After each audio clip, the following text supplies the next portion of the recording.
오늘 말씀은 잠언 3장 18절에서 35절까지 말씀인데요. 26절에서 35절까지만 읽도록 하겠습니다. 대저 여호와는 네가 의지할 이신이라. 네 발을 지켜 걸리지 않게 하시리라.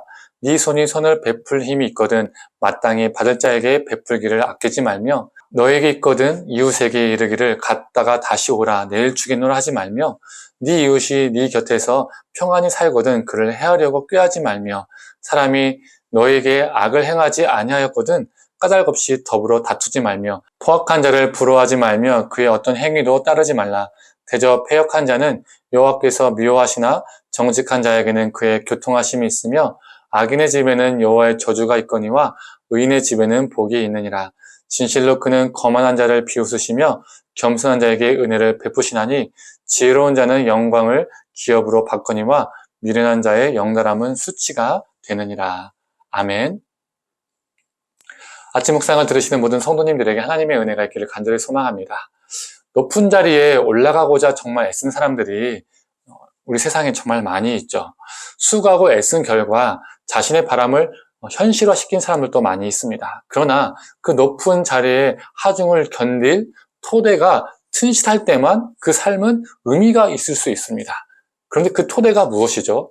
19절은 말해주고 있습니다. 제가 표준세 번역을 한번 읽어보겠습니다. 주님은 지혜로 땅의 기초를 놓으셨고 명철로 하늘을 펼쳐 놓으셨다. 그 기초가, 그 토대가 바로 지혜라는 것입니다.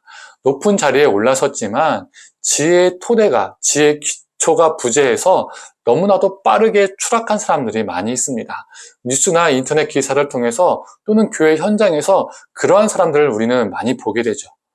35절에 이렇게 말하고 있습니다. 지혜로운 자는 영광을 기업으로 받거니와 미련한 자의 영달함은 수치가 되느니라.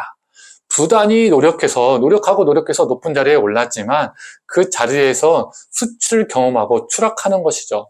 그들이 추락하는 이유는 토대를 튼튼히 하는 가장 중요한 일을 게을리했기 때문입니다. 오랜 시간이 걸리더라도 존재의 토대를 튼튼히 하기 위해서 하나님의 지혜를 찾아야 하는데, 그렇지 않고 높은 사람, 더 높은 자리에 오르기 위해서 세상과 동일한 방법을 찾아서입니다. 믿지 않는 사람들은 믿지 않기 때문에 그렇다 하더라도 믿는 사람들조차도 그 과정과 노력이 너무 세상의 방법과 일치하기 때문이죠. 그 오르는 과정이 하나님과 너무나도 동떨어져 있는데, 올라간 다음에 겉으로만 거룩하게 포장합니다. 하나님이 하셨다라고 이렇게 말하는 것이죠.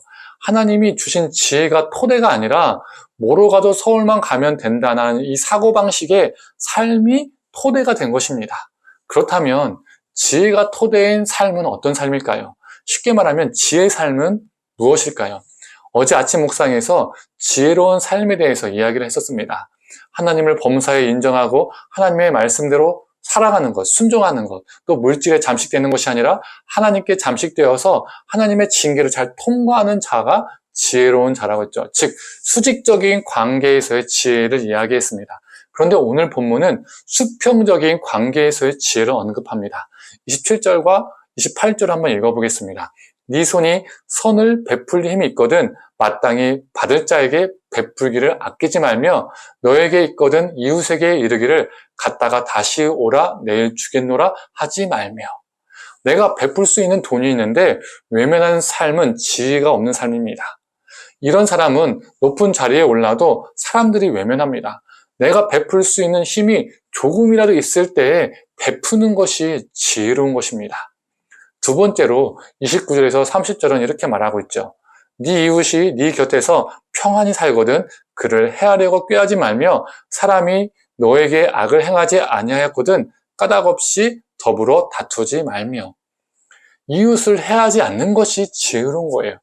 어떤 사람들은 다른 사람이 평안히 살고 잘 사는 꼴을 못 봅니다.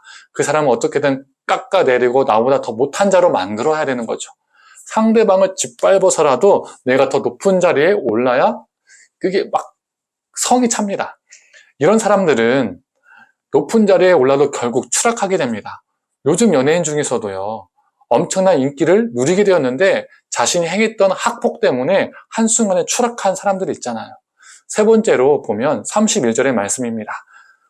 포악한 자를 부러워하지 말며 그의 어떤 행위도 따르지 말라. 불의한 방법으로 높은 자리에 오른 사람들이 있습니다.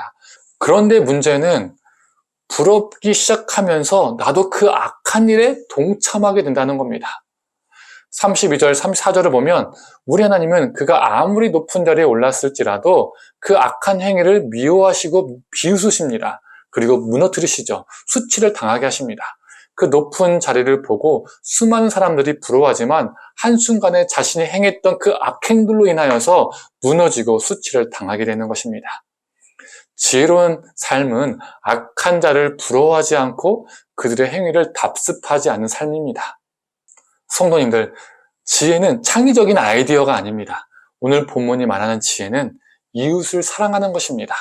하나님을 사랑하고 경외해서 이웃을 해하지 않고 베푸는 삶이 지혜입니다. 수직적인 관계에서만 끝나는 것이 아니라 수평적인 관계로 확장되는 지혜가 우리 안에 넘치기를 원합니다. 이 지혜로 우리의 삶의 토대가 견고해지기를 간절히 축원합니다. 함께 기도하겠습니다.